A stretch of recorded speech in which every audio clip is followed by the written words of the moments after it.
E aí, queridos, mais uma vez aqui no Upper Chamber. E cada dia nós estamos mais gratos ao Senhor pela oportunidade de estar perto de vocês e compartilhando algumas coisas do coração dele. E hoje nós vamos ter um programa maravilhoso. Eu estou empolgado aqui, estou desafiado com aquilo que nós vamos conversar aqui. E eu queria que você, antes mesmo de começar, dá um like aí e indica esse vídeo para alguém que eu tenho certeza que essas pessoas vão ser edificadas. Antes mesmo aqui de nós começarmos, nós já estávamos conversando e eu estava sendo edificado e o nosso coração está aquecido, né? E hoje eu estou aqui com um amigo, o Márcio Rampel, da Missão do Céu. Seja bem-vindo, brother.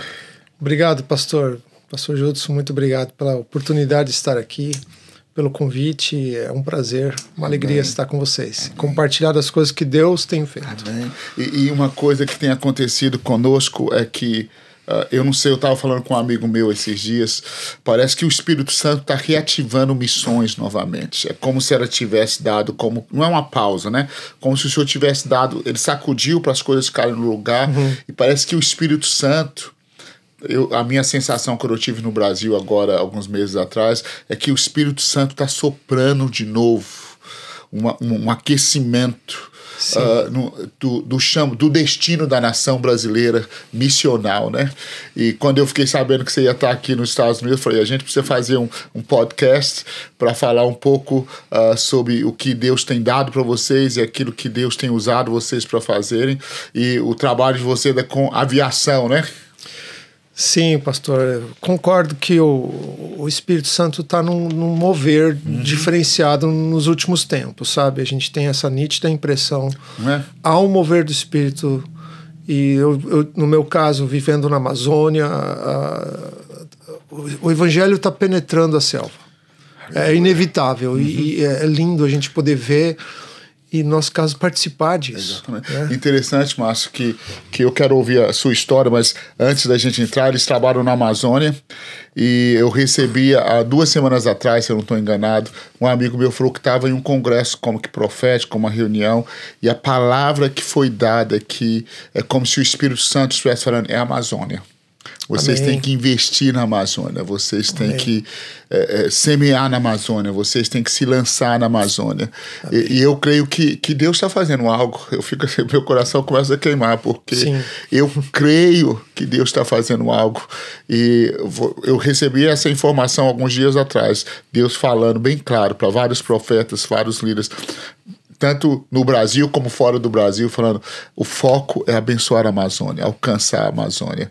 E saber que vocês estão lá é um presente de Deus, né? E eu queria ouvir um pouco. Nós vamos chegar lá, queridos. Você vai assistir alguns vídeos, ele trouxe alguns vídeos, eu quero passar alguns desses vídeos. Mas me fala um pouco sobre você, sobre a sua trajetória, como você se converteu. Eu sei que você não é da Amazônia, né? Isso, e tem essa cara de americano, todo mundo acha que eu sou americano. Tem cara de gringo. Várias vezes no interior o pessoal pergunta, né, sobre isso. Eu falei, como é que você aprendeu português? Eu falei, desde e alto, né? Quantos metros você tem? 1,90. 1,90. Você chega lá nas tribos, o pessoal fala, que gigante esse gringo. Vira ponto turístico. Enfim, eu sou natural de Curitiba, no Paraná. Nasci e cresci lá e até os 24 anos. Quando casei, Keila e eu nos conhecemos no seminário. Nos formamos, casamos e fomos chamados para ajudar no pastoreio de igreja em Florianópolis. E 2 anos depois, então, Deus nos redirecionou para Anápolis, onde fomos para o treinamento de aviação missionária. Estou resumindo bastante, né? E 4 anos de treinamento de mecânico e piloto, e depois fomos primeiro campo no Acre. Em 2002 chegamos no Acre, lá no Cruzeiro do Sul, no extremo oeste. Servimos lá por 1 ano e meio. A missão chama a gente de volta para Anápolis para assumir a escola de aviação, onde fiquei 2 anos dando instrução, e em 2006 fomos para Manaus, e lá estamos até hoje. Inicialmente com Asas de Socorro até 2015, depois a gente transicionou para a Missão do Céu. E eu já vou contar essa parte da história. Então, resumindo, é isso. Se a gente for falar um pouquinho sobre chamado missionário, você perguntou da conversão, né? Então, eu venho de uma família cristã, apesar de com 5 anos meus pais se separam, né? Minha mãe assume, eu e minha irmã. Então mas ficamos na igreja. E assim, o papel da igreja na educação dos filhos ou das crianças, o ensino infantil na igreja é muito importante. Tá? Esse é um ponto que vale destacar.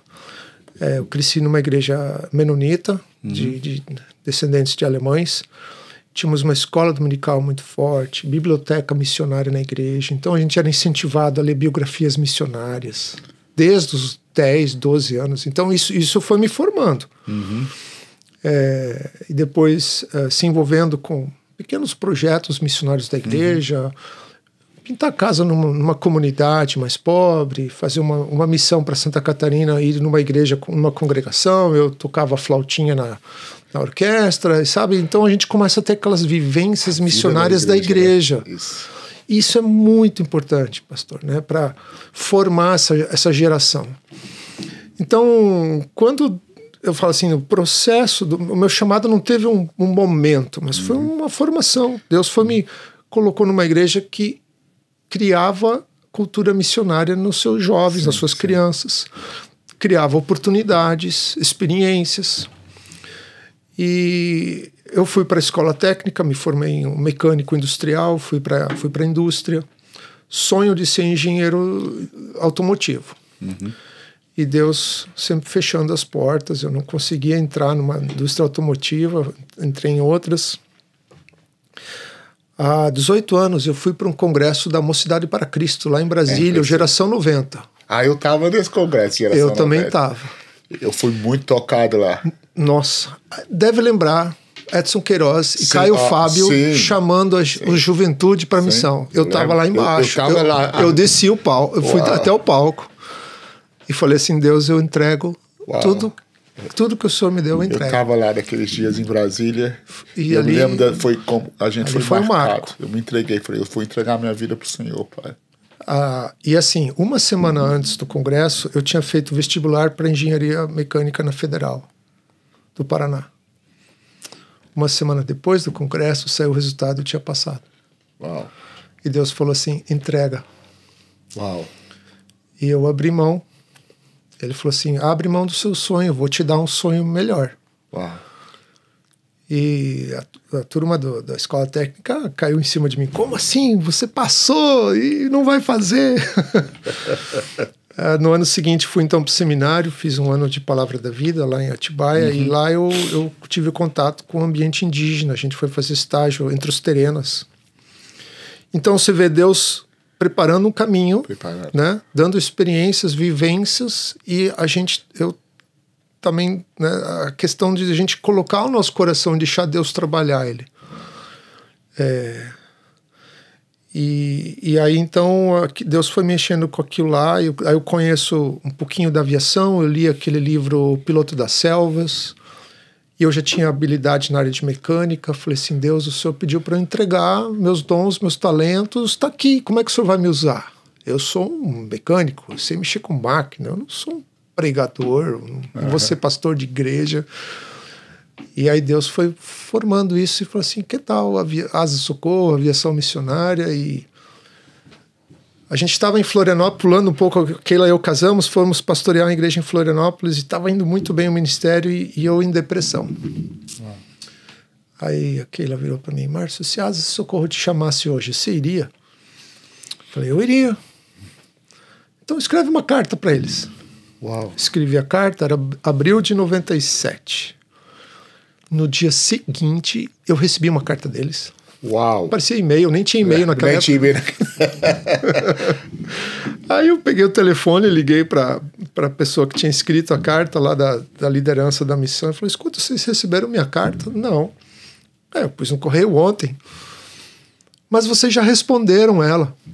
Eles estavam me convidando para eu ir fazer uma avaliação, uma candidatura, uma avaliação técnica, missionária, vocacional. Resumindo, a gente foi, eu passei em todas as avaliações técnicas e vocacionais, E aí, em janeiro de 98, a gente voltou para a igreja em Curitiba. O projeto em Florianópolis era 2 anos, era o ciclo. A liderança da igreja perguntou, e aí, Márcio? O que vai ser adiante? Vocês querem voltar para Florianópolis? Vocês querem ficar aqui? Aí eu contei tudo isso para eles. Aí ele falou assim, deixa a gente orar sobre isso. Aí era a reunião do conselho, da diretoria, vamos dizer assim, do conselho da igreja, né? Os anciãos, depende de como chama, presbitério. Isso era um sábado. No domingo de manhã eu fui para o culto e o pastor chegou para mim na escada da igreja e falou assim, Márcio, vocês saíram, a gente orou sobre o assunto, conversamos e nós entendemos o seguinte, se o Espírito Santo está dirigindo vocês e você tem um chamado, nós vamos abençoar vocês. Uau! Vocês podem ir. Só que não abandonem o campo. Preparem pessoas para assumir suas posições.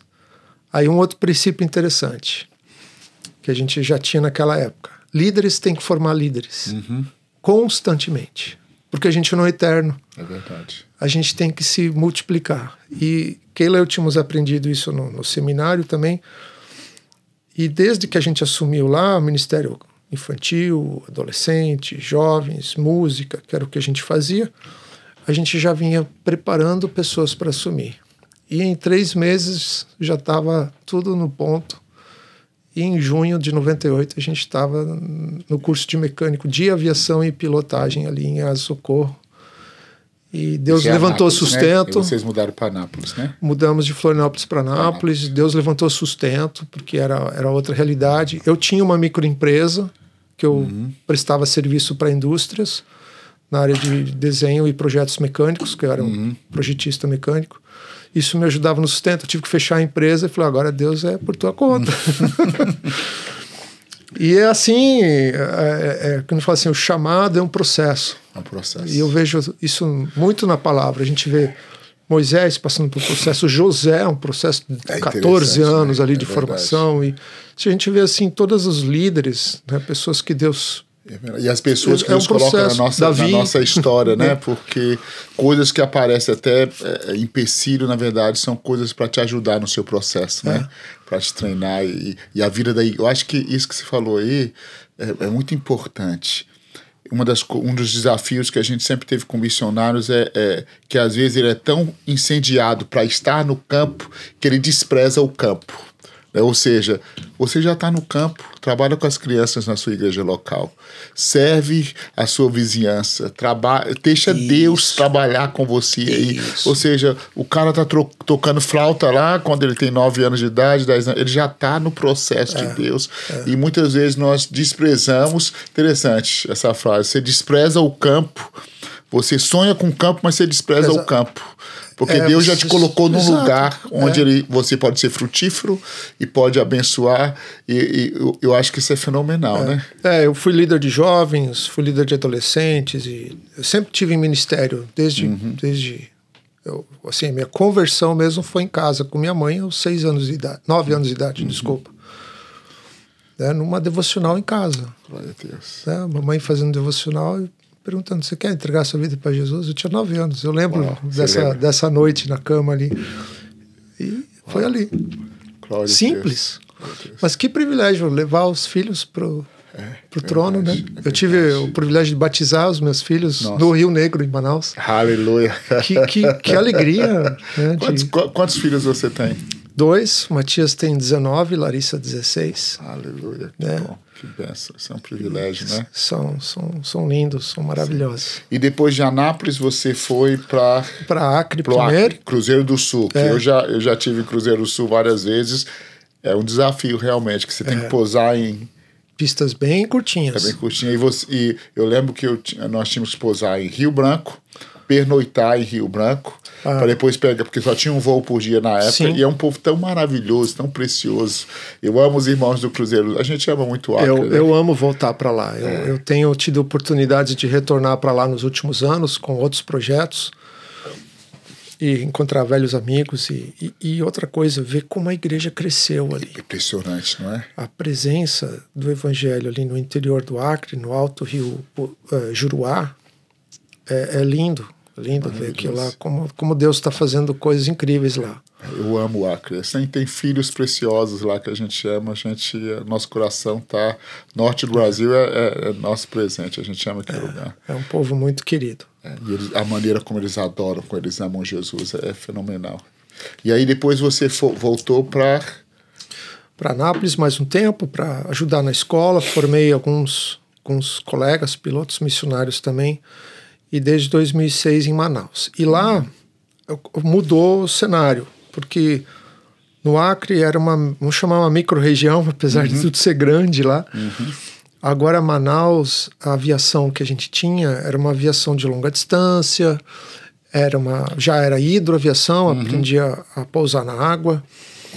E ali eu tive a oportunidade de voar com muitos líderes. Então, por exemplo, a Assembleia de Deus do Amazonas, ela investiu pesado em aviação na década de 90 e nos anos 2000, e foi uma ferramenta muito útil para a expansão da igreja, porque a liderança visitava os campos regularmente. Então a liderança era presente no interior. E eu via a diferença que faziam o pastor presidente da denominação de Manaus, 1, 2 vezes por ano, estar visitando os pastores no interior.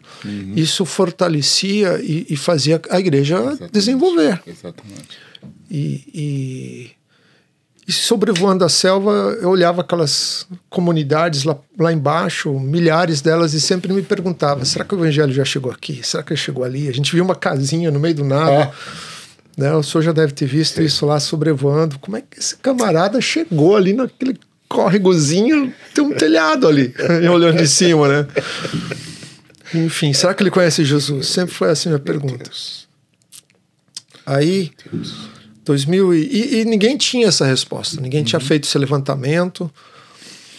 2012, a igreja, a gente já estava 14 anos no campo, de 98 a 2012. A igreja pediu, Márcio, minha igreja é enviadora de Curitiba, tira um sabático. Faz 14 anos, né? Você está longe, você vem uma vez por ano, na verdade, a cada 2, 3 anos eu conseguia passar um tempo com a igreja. E acertamos com a missão, tiramos o sabático, e aí, o que eu vou fazer nesse ano? Não, você participa da equipe pastoral da igreja, você vai ministrar onde puder, se envolver com algumas áreas. Mas a gente quer que você volte para a sala de aula. Você formou há 15 anos, 16 anos, suas vivências são outras. Aí voltei para a faculdade de teologia, e ali a turma eram todos alunos desse tipo, veteranos que voltaram para fazer um ano de renovação. Recall. E uma convalidação que o MEC pediu, né? Que o MEC dava, assim, para ter o 3º grau. E ali o diretor, né, o professor falou assim, você tem que fazer o tal do TCC. Eu falei, como é que faz isso? Ele falou, você tem uma pergunta no seu ministério, lá na Amazônia, que você não tem resposta? Eu falei, tenho. Eu quero saber quantos são, onde estão e quem são os não alcançados da Amazônia ali. Aquelas milhares de comunidades que eu vejo, eu quero saber qual delas tem presença e quais não. Tá aí o teu trabalho. Aí eu pensei assim, mas como é que eu vou mapear a Amazônia sozinho, né? Aí ele falou, não, Márcio, faz um recorte. E eu tinha muitas conexões com missões no Rio Negro. E assim fizemos. Eu viajei pelo Rio Negro durante algumas semanas, entrevistei vários missionários, e uma pessoa-chave nesse processo foi o reverendo Ronaldo Lidório. Quando eu entrevistei quanto à região lá do Alto Rio Negro, onde o ministério dele, né, a equipe Projeto Amanagé, hoje é o ECA Amazônia, desenvolveu, ele falou assim, mas Márcio, você vai mapear só o Rio Negro? Eu falei, pastor, quem sou eu? Eu tenho prazo, tenho verba limitada. Não, a gente tem que continuar esse negócio. Aí conversamos mais um pouco e ele falou assim, se eu puxar a frente, você vem junto? Eu falei, aí é outra história, aí eu acompanho o senhor. E assim fomos. O pastor Ronaldo e eu montamos uma equipe de mais ou menos uns 10, 12 missionários, pastores, agregamos e criamos o Projeto Fronteiras. E durante 3 anos nós viajávamos esporadicamente, às próprias custas e de acordo com disponibilidade de agenda. E nós entrevistamos centenas de pastores missionários do interior, viajamos todos os municípios do Amazonas, por terra, por ar e por água, de moto, onde dava, mas geralmente barco ou então avião. E nós ouvimos aquelas histórias daqueles pastores no interior, e nós aprendemos muitas coisas. E aí Deus começou a formar a visão que hoje é a missão do céu. Missão do céu. O que nós aprendemos e o que hoje a missão do céu faz por causa desse projeto? Primeiro, a gente aprendeu que tem uma força missionária leiga e anônima enorme no interior da selva. Gente que ouviu o evangelho, às vezes numa comunidade ribeirinha ou mesmo na cidade, e o Espírito Santo, a palavra, Deus moveu aquela pessoa e ela tem um amor, um ardor por levar a mensagem adiante. O que Deus fez com a gente também. Sim. A gente saiu de um lugar, Deus nos chamou para outro lugar para proclamar, e essa obra do Espírito Santo, que é tão lindo de ver, ela acontece em todo lugar. Só que a gente via as limitações deles, as dificuldades, né? Eles não tinham nenhuma formação, às vezes o cara nem conseguia ler a Bíblia direito, não entendia, e ele tinha que ensinar outros, e nós precisamos, puxa, a gente precisa fortalecer esse pessoal. Porque eu aqui, o curitibano, paranaense, essa cara de gringo alemão, chegar lá e pregar para um ribeirinho, com esse sotaque esquisito, que agora eu nem sei mais que sotaque eu tenho, do leite quente paranaense, eu perdi uma boa parte. E não é a mesma coisa do que um vizinho dele, um ribeirinho, falar do evangelho, falar da experiência dele com Deus. É muito mais forte o impacto dentro da própria cultura. Mas eu posso ajudar esse obreiro, esse leigo, a incrementar, dar ele ferramentas, condições para que ele vá adiante e alcance o seu próprio povo, vamos dizer assim. Sim. Seja ele ribeirinho branco ou indígena, né? Então a missão do céu, ela surge dessa visão. Vamos criar um ministério que responda a demandas do campo, que a gente aprendeu durante a pesquisa, e a gente vai ao encontro dessa demanda e a gente ajuda para que o próprio amazônico alcance o amazônida. Então a gente começou com capacitação de obreiros, a gente não precisa inventar a roda, muita gente faz. A questão é ser alguma coisa adaptável para aquele contexto. Então a gente tem parceiros, por exemplo, da África. Tem gente da África fazendo missões na Amazônia. Uau, isso é Os cenários são similares. Aldeias, comunidades isoladas, pessoas pouco letradas. Então eu pensei, é aplicável. Né? Então a gente tem esse tipo de parceiro. Estamos agora desenvolvendo um programa de treinamento na área de oralidade, porque a tradição oral é transmitida né? O conhecimento é transmitido oralmente. Sim. E a gente tem descoberto essa ferramenta da oralidade. Isso, os cartões de memória com a Bíblia em áudio e vídeo. Filme Jesus, eles não têm sinal de celular, mas todo mundo tem um celular ou tem uma TV. Espeta o cartão atrás, ou põe no celular, eles podem ouvir a palavra, ouvir estudos da palavra de Deus que a gente tem, assistir os vídeos, né, do filme Jesus ou de outros, né, documentários bíblicos e tudo mais. Então são ferramentas que ajudam o missionário, e a gente tem tido muitos testemunhos de pessoas que chegaram a Jesus por meio disso. Um dos missionários, né, uma pequena história, uma vez chegou para mim e falou: Márcio, eu estava numa comunidade fazendo um culto numa casa, e depois do culto um comunitário chegou para mim e falou assim: pastor, eu preciso entregar minha vida a Jesus, como é que faz? Aí ele achou, puxa, preguei bem, né? Ele falou assim: mas conta a tua história. Por que você quer entregar sua vida a Jesus? Não, eu moro na comunidade mais abaixo aqui, e eu tenho um amigo que é de outra comunidade, um casal de amigos nossos, e volta e meia, uma vez por semana, a gente desce o rio para visitá-los, e lá a gente daí senta ao redor ali da mesa e a gente para ouvir no celular dele uma história bíblica. E ali o pastor que estava falando na história bíblica, diz que a gente tem que entregar a nossa vida para Jesus, só que a gente não sabe como fazer isso. Uau! Era o cartão do céu. Uau. Da outra comunidade. Enfim, o missionário estava lá, ele colheu o fruto, Glória né? a E Deus, glória a Deus. a gente tem muitos testemunhos assim. Uma pergunta que eu tenho, acho que uma das coisas que eu acho que dá-se a impressão que o Brasil já é alcançado. Não. E dá-se a impressão de que o Amazonas, ou a Amazônia, né, já foi alcançada, que não existem mais tribos não alcançadas. O que você me diz disso? Existe algum documento sobre isso, alguma pesquisa sobre isso? Sim, existem. Né? Os próprios resultados do Projeto Fronteiras. Né? Por exemplo, no universo indígena, que é diferente do ribeirinho, porque tem a questão da barreira cultural, né? Então, qual que é a diferença do indígena para o ribeirinho, para que as pessoas, quem não é do Amazonas, às vezes entendam?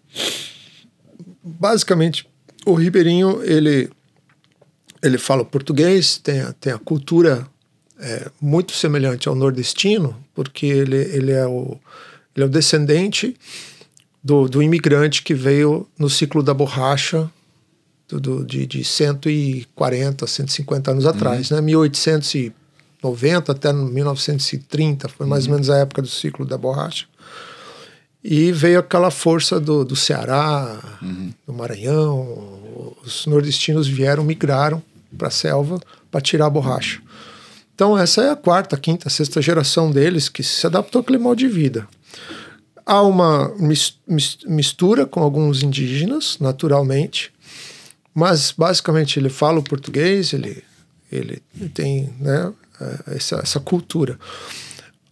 Os indígenas são como se fossem pequenas nações espalhadas ali dentro da Amazônia, onde eles têm uma cultura que é milenar, muitas vezes, tem sua própria língua, tem seus hábitos, tem sua religião, tem todo um sistema sociocultural e aí a barreira de transposição dela é muito similar a, por exemplo, imagine um europeu chegando na China.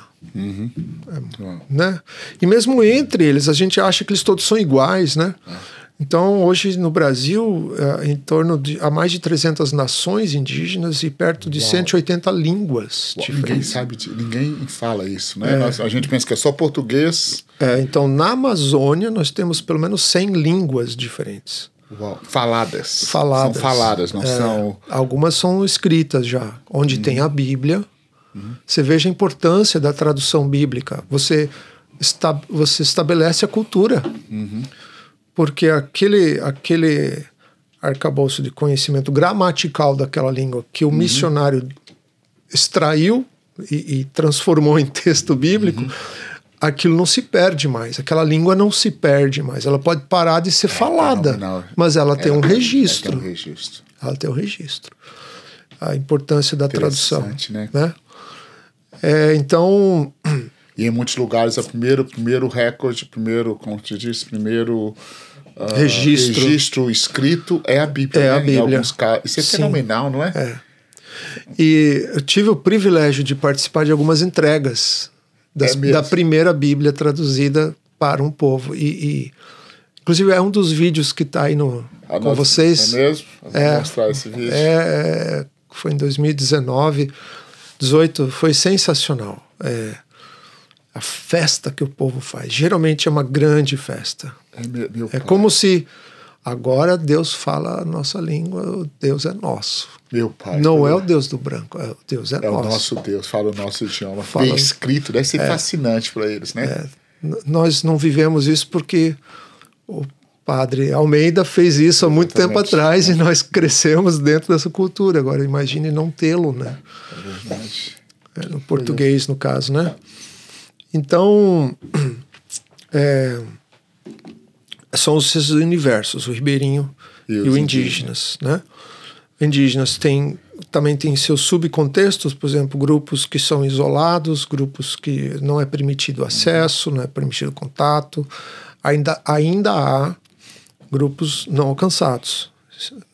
Assim quando a gente fala não alcançado, é porque não há nenhum projeto missionário acontecendo entre eles. Ainda existem lugares que não foram acessados, nenhum grupo missionário. Hoje, se a gente considerar as nações indígenas que têm língua, cultura, religião e sistema, né, e território, porque para ser uma nação você tem que ter um sistema legal, vamos dizer assim, um código de ética, seria a justiça, né? Nós vamos dizer os 10 mandamentos, né? Quando Deus foi instituir Israel, primeiro lei. Primeiro veio o povo, tem que ter uma identidade étnica. Segundo lei, terceiro território. Né? Então, se a gente for considerar assim, a gente tem hoje no Brasil em torno de 35 povos ainda sem nenhuma atividade acontecendo a nível de evangelho. Como se nós tivéssemos 30 nações que não foram alcançadas dentro do Brasil. Não há nem... alcançadas não, a gente chama de não engajadas. Não tem nenhuma ação, não tem ninguém...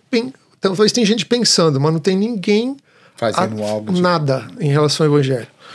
Aí quando a gente fala não alcançada, a gente fala que menos de 2% deles tem alguma presença cristã. Isso ainda é considerado não alcançado. Menos de 2% da população. Aí vai para 100 nações. Meu pai, é muito trabalho ainda para ser feito. Muito.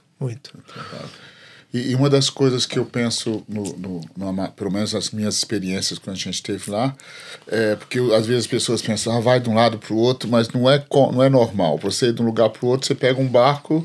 Eu lembro uma vez que eu estava lá, alguém me falou que demorava às vezes 3 semanas, já tinha coisas que ele vendia que demorava 3 semanas ou mais para chegar, para ser entregue no lugar por causa do transporte. Da logística. Da logística, né? E um dos maiores desafios é essa logística, né? Então, quando a gente fez a pesquisa, identificou essas demandas, né, que nem eu falei, da capacitação de obreiros, de pessoas, e também da área de cuidado. Então a gente tem um Ministério de Cuidado, os cartões, né, o material, as ferramentas. A gente percebeu que perto de Manaus e dos grandes centros, como Santarém, Belém, Porto Velho, Lábrea, algumas cidades mais referência, Tefé, há uma presença missionária. Agora, a mais que você se afasta, ela diminui muito, e um dos principais motivos é o que o senhor falou, é a logística. Então, para você chegar numa cidade ali no Médio Juruá, você sai de Manaus, vamos dizer ali Itamaraty. Itamaraty é uma cidadezinha pequena, muito, muito pobre, bastante isolada. Em média, dependendo se o rio está cheio ou baixo, que os rios mudam de altura na Amazônia, de acordo com a época, né? Tem a estação da cheia, a estação da baixa. Você pode levar de 7 a 15 dias para chegar em Itamaraty de barco. Uau! Num barquinho, se deitado numa rede. Imagina você 2 semanas ali, vendo o sol nascer, se pôr, o barulhinho barulhão do motor. E você vai ficar bem amigo de todo mundo ali, 2 semanas convivendo, né? E de avião seria quanto tempo? Umas 4 horas com uma parada, mais 1 hora de parada para reabastecimento no caminho, com um pequeno avião monomotor. Não tem linha aérea para lá. Meu pai. Tem uma pista de pouso bem precária, e quem vai chegar lá, algum táxi aéreo ou algum avião privado de pequeno porte, que é, no caso, o que a gente faz. Temos essa aeronave que consegue chegar lá. Então, né? Hoje, o trabalho de missão do céu hoje seria o quê? Qual que é o A gente foco? constrói pontes, pastor, porque a aviação, ela nos permite estar presente em muitos lugares. E a gente acaba conhecendo muitas necessidades.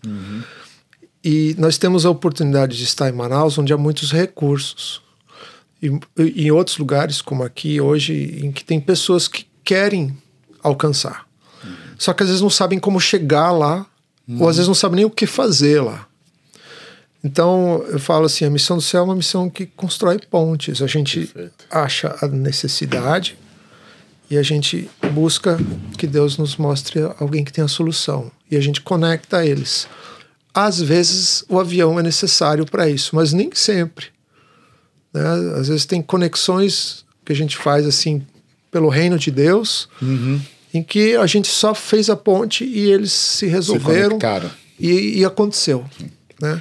Eu acho que missões não tem como fazer. Acho que uma das maiores necessidades, eu falo isso muito com os missionários, que não dá para fazer missões sem uma mentalidade que a gente tem que ajudar um ao outro e tem que conectar um outro, né? Ainda mais na Amazônia, pastor, ali.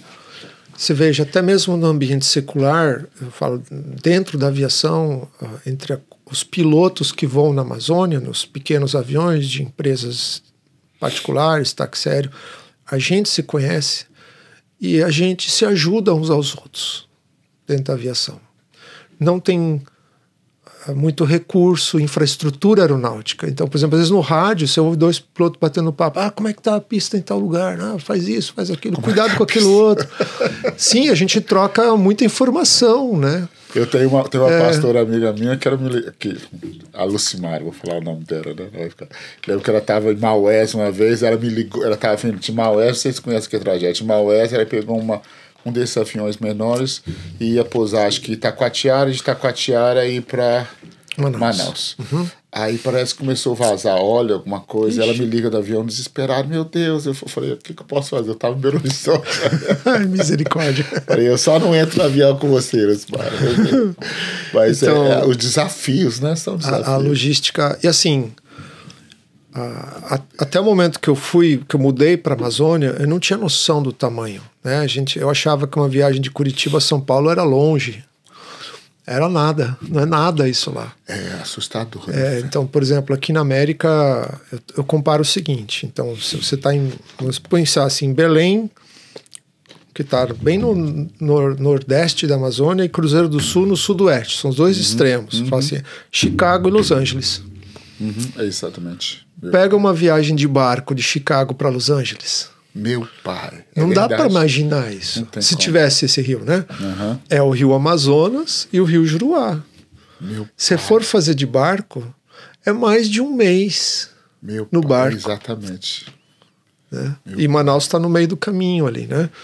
Então, é gigantesca a floresta amazônica. E eu entendo a necessidade que muitas vezes que a gente esteve lá, ou que a gente está, a gente gostaria de chegar em mais lugares, mas a logística é simplesmente impraticável, não tem como. Eu me lembro uma vez que nós conseguimos chegar com medicamento para fazer a cirurgia de umas crianças porque conseguimos a aeronave que levou os medicamentos até para anestesia que o médico precisava, porque senão não conseguia. Então, essa logística de avião é o que consegue realmente facilitar, né, algumas coisas para chegar e para trazer, né, tudo mais. Né? Por isso que, para a Missão do Céu, o avião é uma ferramenta, ela não é um ministério fim.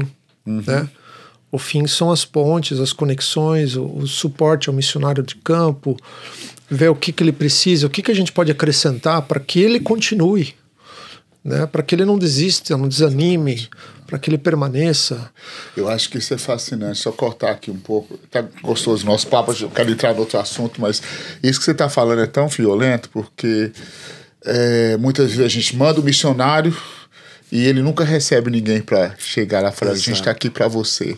Uma das coisas que eu e minha esposa, nós amamos, é tipo assim, alguém precisa chegar lá no missionário e falar, olha, você não está sozinho. Você mandar um sinal de fumaça, a gente está aqui para vir, para estar com você. Eu acho que essa sensação do missionário sentir, não, a gente não está só. E porque eu estou aqui, mas se eu precisar, tem alguém que vai se deslocar de lá para cá para nos socorrer, ou estão conosco, ou estão intercedendo com a gente. Eu creio que essa é uma das coisas que mais aquece o nosso coração, uma das coisas que nós temos orado muito, eu e April, porque nós cremos que muitas vezes o missionário se sente solitário, e essa dor da solidão é terrível, né? Eu ouvi isso, eu vivenciei isso também. E assim, nessa pesquisa que a gente fez, a gente ouviu essa dor. E um dos ministérios que a gente tem é justamente o de cuidado missionário. Então, nós temos hoje, formamos uma equipe, desenvolvemos um pequeno manual em que buscamos ensinar o missionário a ter o autocuidado. Porque o cuidado da agência, da igreja, da organização chegar até ele já é difícil. E em última análise, nós somos responsáveis pela nossa própria vida. Nós não podemos botar a culpa na liderança da organização o tempo todo. É verdade. Não é? Nós vamos responder por nós diante do Senhor e não, porque minha liderança me abandonou. Esse argumento não vale para Deus. Não vale, é verdade. Né? Então nós pensamos numa maneira de como ajudar o missionário a ter o autocuidado. E geralmente o missionário amazônico, mesmo, principalmente o local, mas mesmo que vem de fora, todos nós temos lutas pessoais. Então, como é que eu faço para lidar com minha vida emocional, espiritual, minha vida familiar, minha saúde física, minha educação continuada? Hoje em dia, o missionário vai para o campo, ele estagna. A gente pode ajudar ele a desenvolver a educação mais adiante. E a vida financeira. Muitos missionários não são treinados ou ensinados a ter uma vida financeira organizada. Né? Então passa a necessidade, mas às vezes é porque não se organizou nas contas, né? Então a gente tem esse treinamento que chama-se Cuida de Ti, que é a palavra de Paulo para Timóteo. Cuida de ti, para que você mesmo não seja reprovado, né? Então a gente gasta ali 2 dias com eles, a gente faz um encontro de 1 a 2 dias, vai até a localidade, organiza ali de 10, 20, 30 casais, famílias, numa igreja, às vezes num hotel, dependendo da estrutura que a gente conseguir no lugar, e gasta esse tempo de treinamento. E abre para aconselhamento, a gente leva os conselheiros e tal, e muita gente procura. Fizemos em Maués, vamos fazer em Parintins agora, 1º de julho. Muito bom. Já temos lá 100 obreiros na lista para fazer esse momento, né? E fortalecer esse obreiro para que ele não desanime, né? E eu acho que porque eu fico dos 2 lados. Nós estamos em missões muitos anos, mas ao mesmo tempo a gente também trabalhou com a igreja local sempre a vida toda, então eu entendo os 2 aspectos, né? E aí eu vejo o aspecto do missionário que às vezes ninguém chega e olha nos olhos dele. As pessoas às vezes falam, me dê o resultado. Né? Preste contas. Manda foto, preste conta. Mas ninguém fala, como é que está a sua alma? O que você precisa? Como é que está a sua emoção? Como é que está seu casamento? Como é que está seus filhos? Seus filhos. Né? Eu creio, né, que o Espírito Santo tem amadurecido a igreja brasileira para olhar nos olhos dos missionários e falar com ele, olha, como é que está a sua alma? Como é que está seu coração? Como é que está a sua família? Isso é muito raro. Como é que está seus filhos? É claro que a gente quer ver o resultado, aleluia, mas a gente não quer perder você no processo de fazer missões. Eu acho que isso é uma das coisas que o Espírito Santo tem falado conosco muito, né? Amém. Que os missionários, eu acho que a gente conversou numa outra oportunidade, que eu acho que na mesma época que você tirou um sabático, Deus também mandou tirar um sabático. Eu acho que foi, e aí você pensou que eu estou aposentando. Não, na verdade, Deus estava reciclando a nossa maneira de pensar, falar, espera aí, Judson, eu vou te dar mais velocidade no próximo ciclo para você entender. Então eu creio afiando o machado. Afiando o machado. Eu acho que é o que o Espírito Santo está fazendo com a gente, é afiando o machado para nós sermos mais eficazes com missões.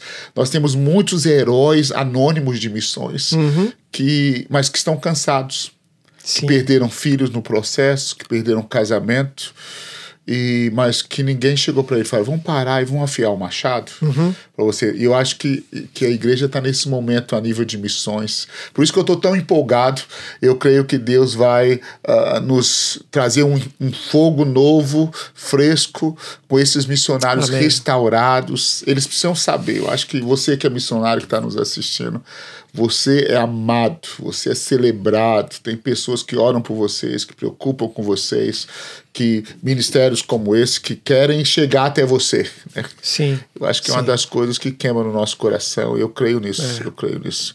Que a igreja brasileira está amadurecendo. Eu quero crer que a igreja brasileira está amadurecendo para enxergar essa necessidade de enxergar um missionário e não só o campo em si, né? E a gente precisa compartilhar isso, né?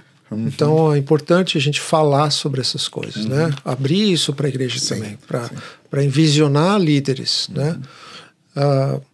Para investir de uma forma mais ampla na vida de um missionário, que não fez 4 anos de seminário, fez um transcultural, pronto, agora vai lá, te vira, alcança o povo. É muito mais que isso, né? É verdade, tem que se preparar. E, assim, nesse sentido, então, a aviação, ela é uma ferramenta, ela nos permite chegar onde a gente precisa chegar mais distante, que eu falei ali no início. Em volta de Manaus a gente vê uma presença ampla de trabalho missionário, mas quanto mais longe você vai, mais difícil a logística. Por que ninguém viaja 3, 4 dias de barco, vai ministrar 2, 3 dias e volta 4 dias? O pastor gastou 10 dias, sendo que 8 dias foi em transporte. Exatamente. O tempo desses pastores é muito caro. E outra coisa também que eu quero entrar nesse assunto agora. A gente... uma das coisas que a gente pensa muito, principalmente sobre o trabalho na Mata Amazônica, o pessoal não entende, mas como que o gasto é alto? Mas quando o cara pensa que ele tem que encher um barco de combustível, por exemplo, para visitar a gente nas metrópoles, vou visitar uma célula. Ok, pega um Uber, mas para você visitar uma célula você gasta 600 mil reais de gasolina, alguma coisa, nem sei quanto que é, mas eu lembro que o valor é altíssimo. Ou visitar um grupo, vou visitar a célula, são 6 horas de viagem, 7 horas de viagem para voltar. Então, essa realidade é diferente, né? Pois é. E eu creio que... E por isso que eu fiquei empolgado quando você falou, e eu quero que você fale um pouco sobre... Vocês têm aviões, mas vocês estão precisando de um outro avião. Sim. E eu estou orando. Esses dias eu conversei com alguns pastores, Márcio, e eu falei com eles, sabe... Muitos irmãos procuram investimentos. Tem vários investimentos aí que nos últimos anos a gente investiu e se deu mal, perdeu todo o investimento. Uhum. E eu tenho falado com o pessoal que o único investimento que não é alto risco é no reino de Deus, na minha opinião, né? Você quer um investimento que não é high risk, que não é alto nível, que não é de alto risco, procura aonde Jesus está investindo, procura o que Jesus está fazendo. E quando eu penso na aviação, por exemplo, eu mesmo já usufruí muitas vezes, mas levando mantimento, não é isso que você faz, levando socorro médico, levando a gente para poder, igual você falou, quantas vezes eu precisava ir de um lugar para o outro e não tinha como fazer. Eu queria, tinha desejo, mas não tinha condições físicas de ir.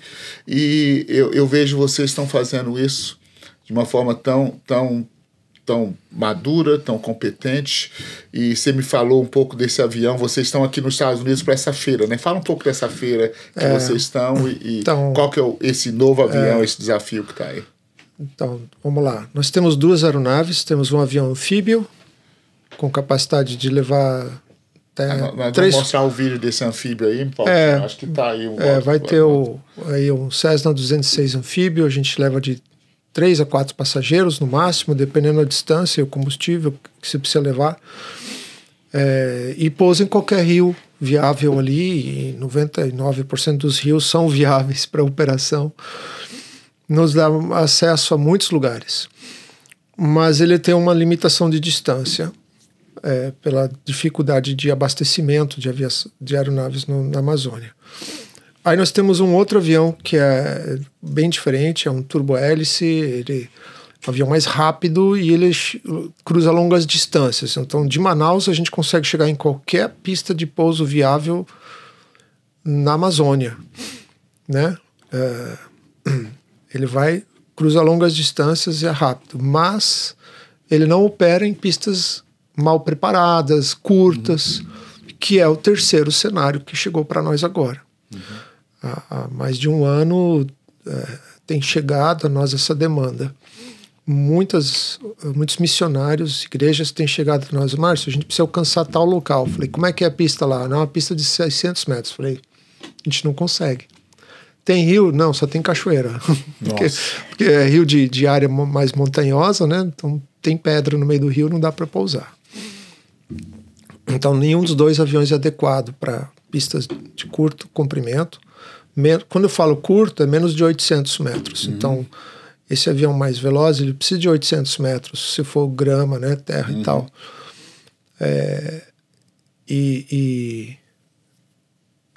O que nós temos um contexto de pistas de 500 a 800 metros de comprimento. Menos de 500 são pouquíssimas. Mas vamos dizer assim, de 500 a 800 metros, a gente não consegue acessar esse lugar. E atividades missionárias nessas regiões têm vindo até nós pedindo a nossa atuação. Então, vamos começar a orar sobre isso, como missão. Começamos a orar e vamos ver o que é que tem de adequado para isso. Então, quando a gente fala em aviação missionária, a gente tem que pensar num tripé. Primeiro, o avião tem que ser adequado para a missão. Uhum. Se é água, se é longa distância ou se é pista curta. São os 3 cenários básicos que existem na região amazônica. Não tem um avião que faz tudo isso, infelizmente. Ou você vai perder muito num ou no outro, né? Então, que aviação, que aeronave é adequada para esse cenário?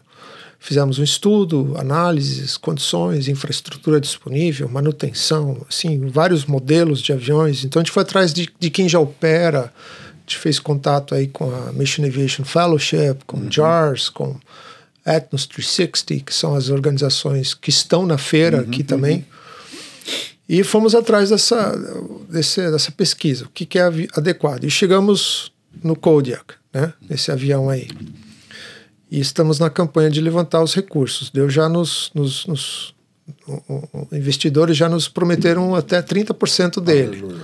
A gente está em busca dos outros 2/3. Essa feira que está acontecendo em Lakeland essa semana chama-se Sun and Fun. É a segunda maior feira de aviação do mundo. Aviação de pequeno porte, tá? Então vem gente de todos os Estados Unidos, e vem muito brasileiro aqui, que é na Flórida. A maior feira do mundo acontece em Oshkosh, lá em Illinois, acho que é perto de Chicago. E essa aqui em Lakeland, aqui perto de Tampa, é a segunda maior. Então começou hoje, terça, vai até domingo.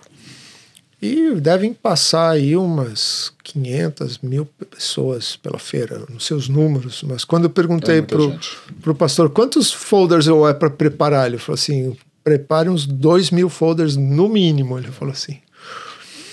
Enfim, e ali tem uma organização em Lakeland chamada AMSA, que é uma organização de apoio à aviação missionária.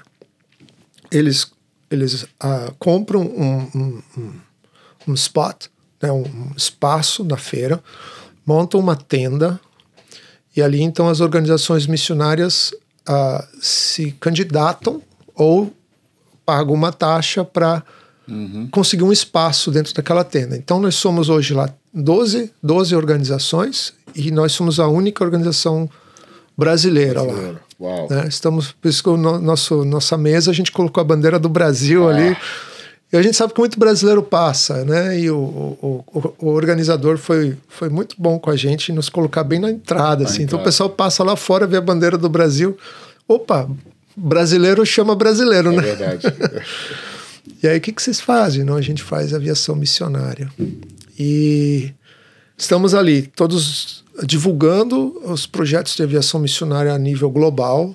Então, tem irmãos em Cristo aí que operam na África, na Ásia, na América Central, em todo mundo onde existe aviação missionária, ela acontece, né? Então, hoje tem, no mundo, a gente pode dizer assim, eu acho que dentro da associação deve ter tem mais de 100 organizações.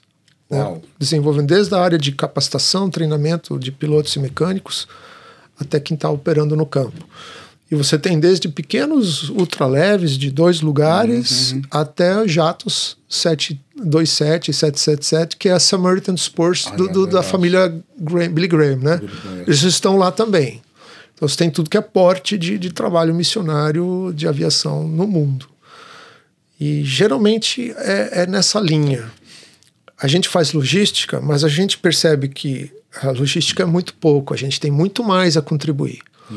Então essas organizações, muitas estão ligadas a ações humanitárias, a desenvolver projetos na área de tecnologia, desenvolvimento comunitário, socorro humanitário, tradução da Bíblia. Vai muito além da aviação. Por exemplo, Samaritan Spurs, quando teve aqui na nossa cidade um furacão. Até eles ficaram aqui quase 8, 9, quase um ano que eles ficaram aqui dando suporte. Então as pessoas não têm ideia do que existe por trás de missão, a máquina, né? Igual eu gosto de pensar, né, que Jesus ele foi fazer a ceia, mas tinha 2 discípulos que tinham que sair para organizar tudo. Organizar, ou seja, aquela logística toda que aconteceu por trás da ceia, a gente não sabe, aquela logística toda para buscar o jumentinho, para encontrar o cara com o cântaro. Então, essa logística... Preparar o upper room. O upper room, né? Para preparar a coisa toda. Então, acho que isso é tão... E eu fico pensando, eu estava pensando um dia desse, que os discípulos até pensaram, nossa, eu estou perdendo, Jesus me mandou sair para montar o upper chamber, né? O upper room, e eu estou aqui perdendo, mas ele não sabia que a ceia principal seria ali, né? Então eu vejo esses ministérios de aviação missionária, como que é importante, como que é fundamental para a obra de Deus, né? Para aquilo que Deus está fazendo. E o desafio que vocês têm é desse Kodiak, que chama, né? É o modelo do avião. Nós vamos passar um vídeo dele. Você tem um vídeo dele também? Nós vamos passar um vídeo dele também, desse avião. Sim. Então estamos, assim, o campo está gritando por isso, está pedindo nosso suporte nessa área. Então a gente entende que é o mover de Deus, né? E vamos atrás, e se Deus está nesse projeto, vai acontecer. Deus vai colocar as pessoas no caminho, né? Uma das frases que eu mais amo de Hudson Taylor é: a obra de Deus feita à maneira de Deus, não falta recurso. Amém. Então eu creio que Deus vai mandar os recursos. Eu creio que, outra coisa que eu creio que Deus... Pode ter alguém assistindo que fala, não, eu quero ser parte disso, eu quero investir nisso, eu quero semear de alguma forma. Nós vamos colocar todos os contatos, vamos colocar os... Eu queria que você que está nos assistindo, nós vamos colocar o Instagram aí, nós vamos colocar Facebook, todas as informações. Websites, todas as informações. Eu ganhei aqui, ó, meu chapéu aqui do Missão do Céu. E assim, pastor, a gente trabalha com prestação de contas, né? Então, nós temos um princípio como organização de transparência, né? E eu acho que isso é muito importante. As pessoas precisam saber, eu estou investindo para onde está indo o recurso. Exatamente. Né? Então, tem aí com o senhor, tem no website, né, o nosso reporte social e tudo mais. Já de mais de 4 anos de reporte que a gente já tem. E o envisionamento, né? Qual é a visão? A visão é a gente alcançar o último morador da Amazônia nessa década. E o senhor, voltando lá para o início, o senhor falou sobre, será que a Amazônia está alcançada? Né? Qual é esse universo de pessoas a ser alcançado? A gente falou das tribos. Nós levantamos uma estimativa de pessoas sem acesso ao evangelho. Esse é outro fator muito importante. Quando a gente fala em evangelização, a gente tem que pensar, nosso papel é pregar, é tornar a mensagem acessível a quem precisa recebê-la. Nós não fazemos proselitismo. Proselitismo, você converte alguém para sua ideologia, sua filosofia. Isso é proselitismo. E o cristão bíblico, ele não faz isso. Porque quem converte? É o Espírito Santo, não é obra nossa. Verdade. A gente tem que proclamar. E aqueles que vêm à fé, a gente vai ensinar como discípulos. É o que Jesus disse. É verdade. E de fazer discípulos.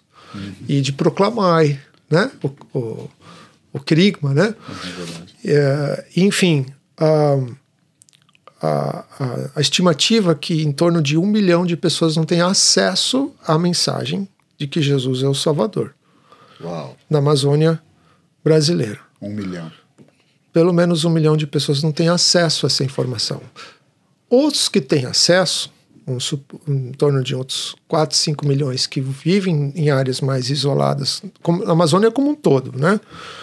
A grande Amazônia brasileira. Elas têm acesso, mas elas não têm a compreensão de quem...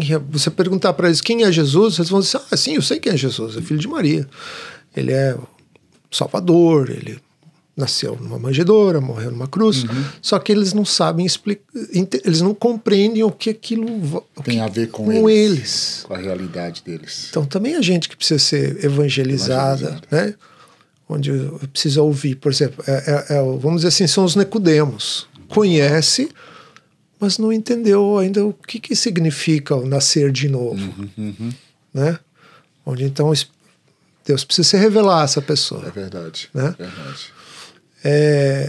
Então, esse é o nosso campo. Se a gente for pensar em Amazônia brasileira, tá?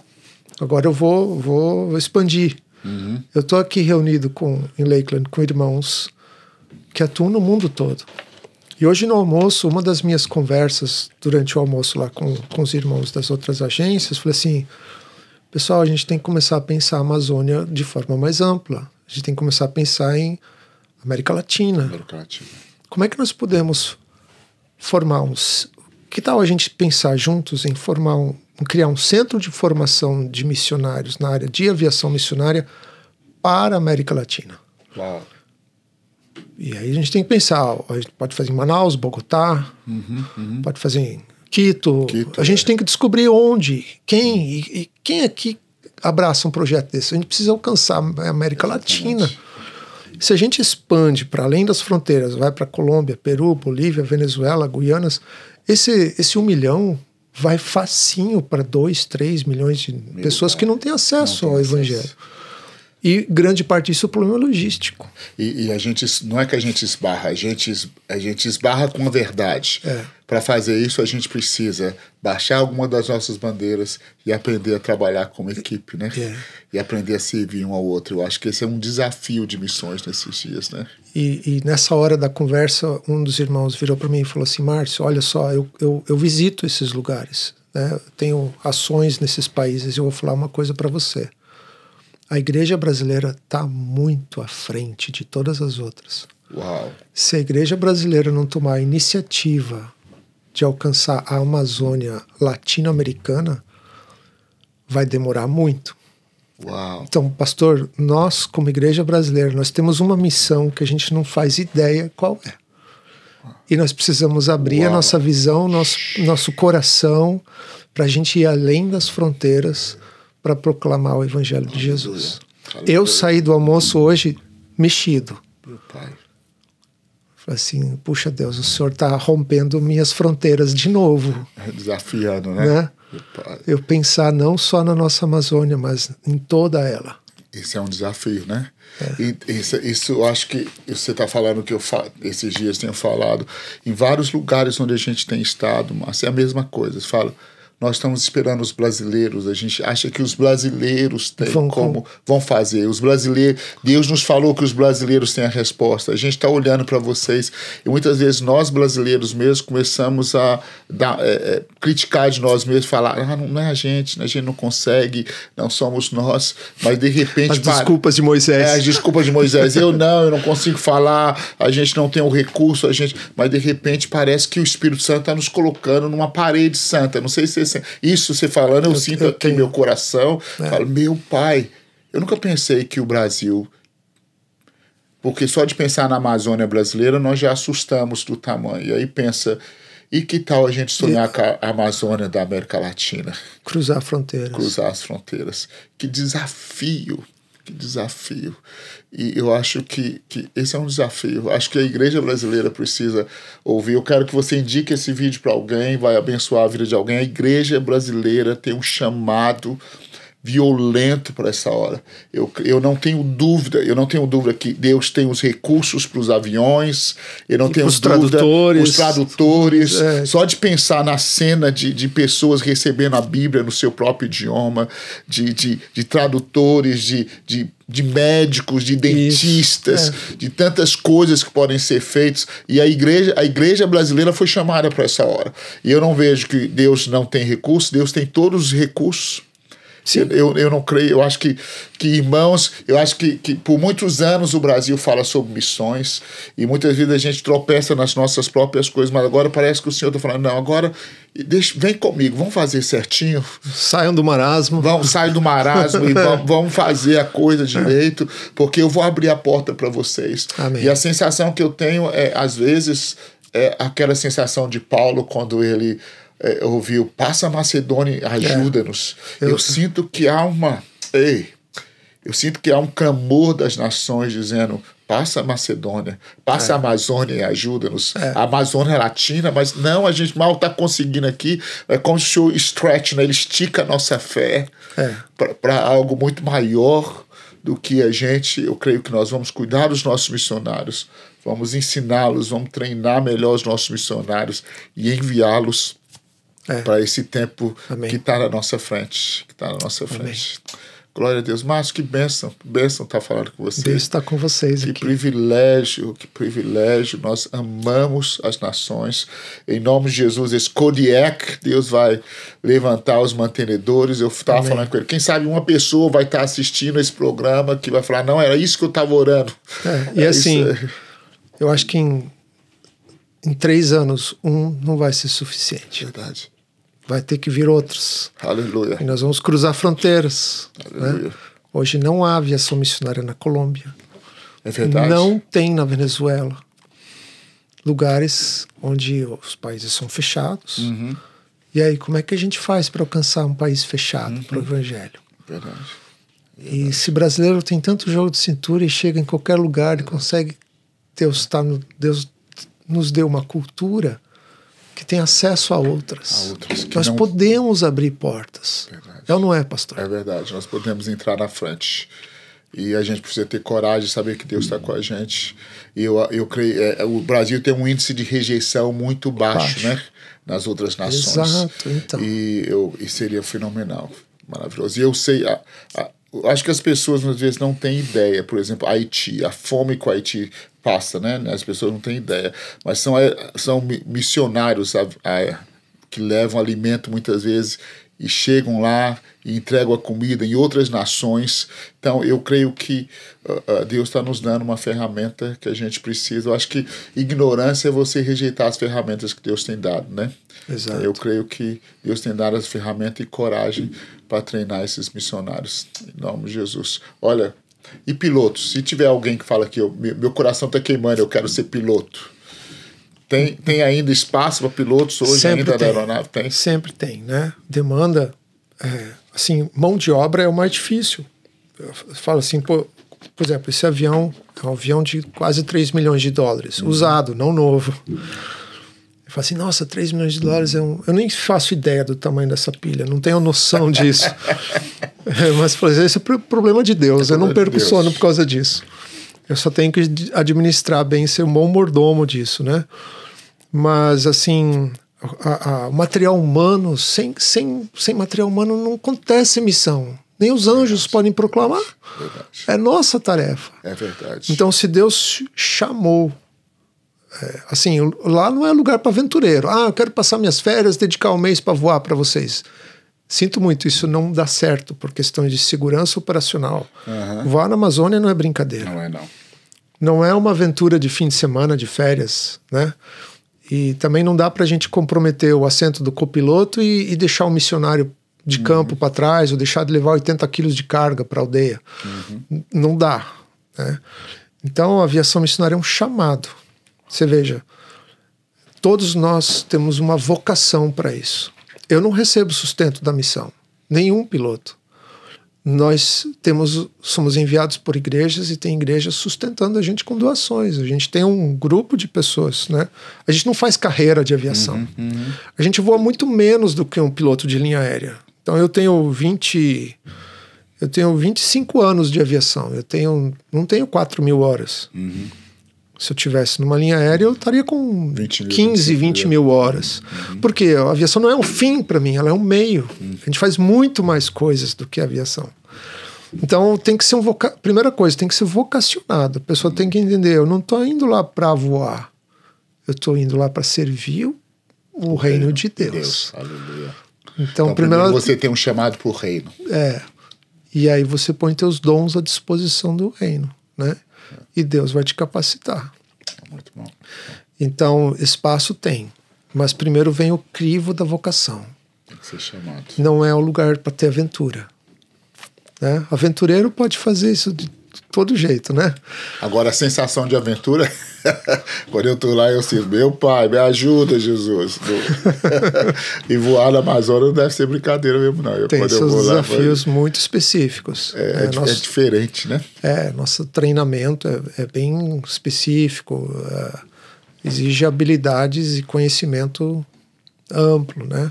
Por exemplo, nós temos um piloto que está com 250 horas, de voo, né? Já voa o nosso hidroavião, mas eu não estou deixando ele voar sozinho ainda não. Falei, não, você precisa ganhar experiência, ganhar bagagem, conhecer o cenário, ele está ali há menos de um ano voando, você precisa conhecer meteorologia, as coisas mudam muito rápido, né? Às vezes eu saio de manhã, decolo às 7 da manhã, 9 horas estou na comunidade, céu azul, não tem uma nuvem no céu, 10h30 eu estou voltando, tempestade. Muito rápido que as coisas se formam. Então, enfim, a vivência na Amazônia, ela é importante. Então, lugar tem, mas a vocação pesa mais. O chamado, né? Coração. Senão o cara desiste. E o aventureiro... Ele não aguenta, não. O aventureiro não aguenta, não. Aleluia. Deus está chamando não aventureiros, mas vocacionados. Escuta essa frase aí. Muito bênção. Muito obrigado, Márcio. Deus te abençoe. Eu quero orar. Vamos. Eu queria não deixa de acessar o Instagram, não deixa de acessar e levantar. Eu acho que intercessores é um dos desafios muito grandes, né? Muito. Você fala, mas você falou 3 milhões de dólares. Meu pai, como que eu vou dar alguma oferta para 3 milhões de dólares? Eu acho que uma das coisas mais lindas do evangelho é que muitas vezes é a oferta da viúva que é a chave da coisa. Exatamente. Só acertou na mosca. Eu acho que muitas vezes não é o valor, é alguém que fala, não, eu vou orar, eu vou semear isso aqui. E é uma oferta da viúva que destrava. Muitas vezes a gente precisava de milhares de dólares para fazer uma viagem missionária, de repente chegava uma pessoa e me dava $20, falava que Deus me mandou te dar isso aqui para isso. Era como se fosse uma explosão de esperança dentro de mim, falar, não, eu estou fazendo a coisa certa, é isso que Deus quer, e destravava a coisa toda. Então eu creio que a oferta da viúva é sempre a chave para muita coisa. E outra coisa, eu acho que o Brasil ele não foi chamado para usar armadura de Saul, né? E às vezes a gente acha, não, mas se nós fôssemos assim, se a gente coloca diante do Senhor e Deus vai fazer milagres sobrenaturais. Então eu vai creio te entregar a funda com a pedra. Que aí você vai matar o gigante. Porque aí foi Deus que matou o gigante. É Deus que matou o gigante. Não foi Davi. Não foi Davi, é a glória dele. A glória dele. E esse é o ponto, eu acho que eu queria terminar com isso. Não se trata... tudo isso que eu falo, não se trata de nós, pastor, não se trata de mim, não se trata da missão do céu, não se trata da gente. Nós estamos falando do que Deus está falando. E não tem privilégio maior a gente surfar essa onda. É verdade. A gente só está num momento em que Deus está movendo o mundo para alcançar as pessoas, porque o relógio está chegando no fim. E nós precisamos alcançar essa geração. Verdade. Nós não podemos alcançar a anterior nem a próxima. A gente precisa alcançar a nossa geração. Keith Green falava isso. Cada geração é responsável pela sua geração. Essa é a nossa geração. E ao mover de Deus, a gente só está participando. Eu não quero atrapalhar. É verdade. Só aprender a surfar no que E a gente vê assim, o evangelho chegando em lugares e fala assim, nossa, que maravilhoso. Um dia eu vou estar no céu com esse povo aí, louvando a Deus. Né? Glória a Deus. Deixa a gente orar aqui por vocês, abençoar a sua vida. Pai, muito obrigado, Senhor. Que tempo maravilhoso, Senhor. Que tempo precioso. Pai, nós queremos surfar. Acho que essa é a palavra, Senhor. Nesse tempo do Senhor, Pai. Nós queremos estar dentro daquilo que o Senhor está fazendo nessa hora, no Brasil, na Amazônia da América Latina, meu Pai, nossa mente abriu agora para isso, Senhor, esse desafio. Meu Deus, 3 milhões de dólares, 10 milhões de dólares para o Senhor. É só um peixinho ali que o Senhor manda Pedro pescar e o Senhor tira a moeda que paga absolutamente tudo. Isso não é desafio para o Senhor, Pai. Amém. O desafio são homens que são vocacionados, que o coração é 100% teu, Pai. Eu oro para que pessoas que estão nos assistindo agora sejam tocadas pelo teu Espírito, Pai. Eu oro para missionários que estão nos assistindo agora, que sejam tocados pelo teu Espírito. Nós oramos pela missão do céu. Meu Deus, que o Senhor levante os teus filhos cada dia mais para ser essa ponte, esse Kohen, esse sacerdócio. Meu Deus, de tocar e conectar em tantas pessoas, tantas vilas, tantas cidades, Pai, na região amazônica. Eu quero abençoar o teu filho, abençoar esse trabalho, meu Deus, e queremos juntos concordar. E é assim, Senhor, esse recurso que vem para esse avião e para outros que eles vão precisar nos próximos anos, meu Deus, está nas suas mãos. Meu Deus, e pedimos que o Senhor levante mais obreiros para a seara, Pai. Meu Deus, em nome de Jesus. Em nome de Jesus. Aleluia. Amém. Glória a Deus. Aleluia. Glória a Deus. Márcio, que bênção. Obrigado, Cláudio. Deus te abençoe. Amém. Obrigado, pastor. Igualmente. Amém. Muito bom estar aqui. Amém. Glória a Deus. Beijão, queridos. Não esquece de dar um like aí. Deus abençoe vocês.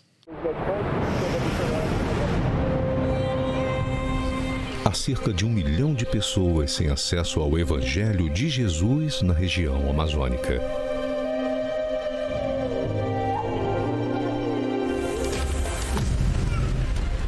Povos que vivem geralmente isolados e esquecidos, em pequenas comunidades de 3 a 10 famílias, nas margens dos rios da Amazônia. São necessários dias, às vezes semanas de viagem, em barcos ou lanchas, para chegar nesses locais. Por isso, Deus nos deu a visão de levar o Evangelho usando aviões de pequeno porte.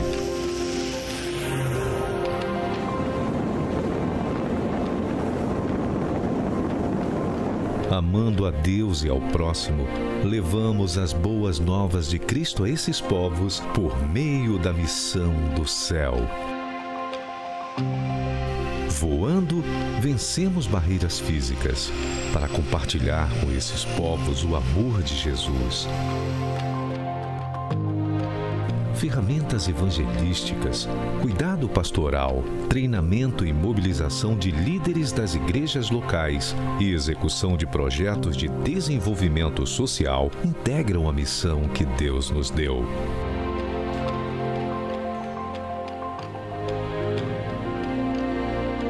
Oração, trabalho voluntário e doações são constantes necessidades nos nossos trabalhos nestas comunidades. Vamos voar juntos? Faça parte da missão do céu. Torne-se um aliado de Deus, sendo bênção para os povos não alcançados da Amazônia.